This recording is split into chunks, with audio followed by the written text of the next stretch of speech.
yours. Okay, well, good afternoon.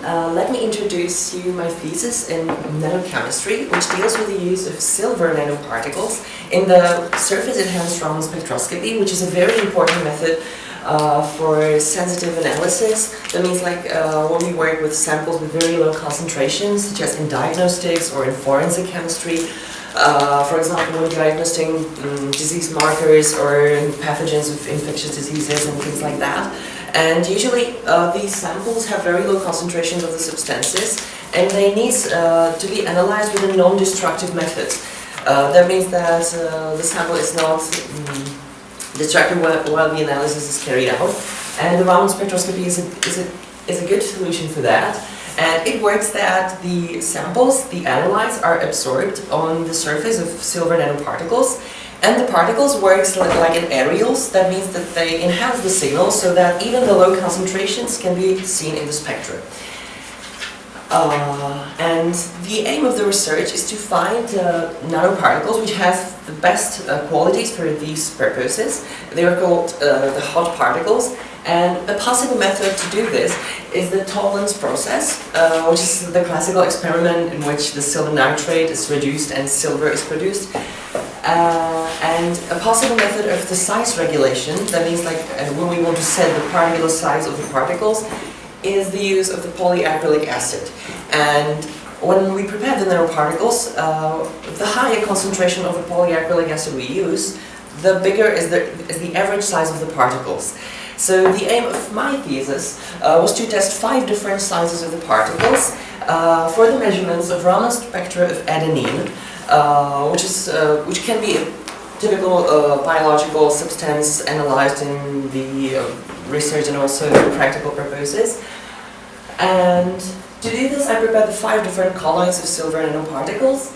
And before the measurements, they need to be activated by the addition of sodium chloride. So I tested the 5 different sizes at 2 different concentrations of sodium chloride. And I measured the spectra of adenine at the concentration of 10 to the power of -5, that means low concentration.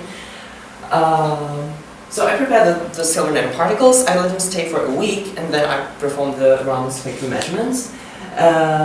For the comparison, I also measured the blind spectra. That means I measured the spectra of adenine without the silver colloid, which means that there is the peak of adenine, the characteristic one, around 700 centimeters. It's like the red one in here.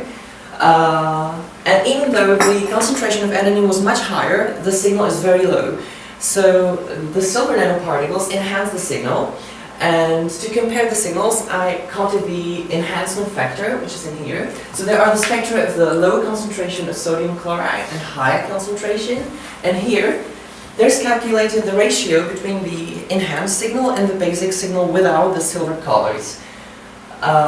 So we can see that at the low concentration of sodium chloride, the dependence is that the higher is the average size of the particles, the lower is the signal of the adenine. That means that the smallest particles are the most effective in this case, whereas when the 400 millimolar concentration was used, the high one, the dependence is a bit more complicated, and even the smallest particles, which were the most effective in the first case, are the least effective in here.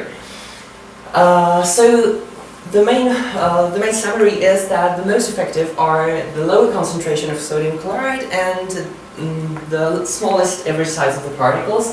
And also the important factor is the polydispersity. That means how much different are the sizes of the particles in the system. And it shows that the lower the polydispersity is, then even the signal is more enhanced again. But actually in all the cases, the enhancement factors were about 10 to the power of 4, which shows that the method is actually effective for the measurements of these low concentrations. So this is pretty much the most important points of my presentation, if you have any questions.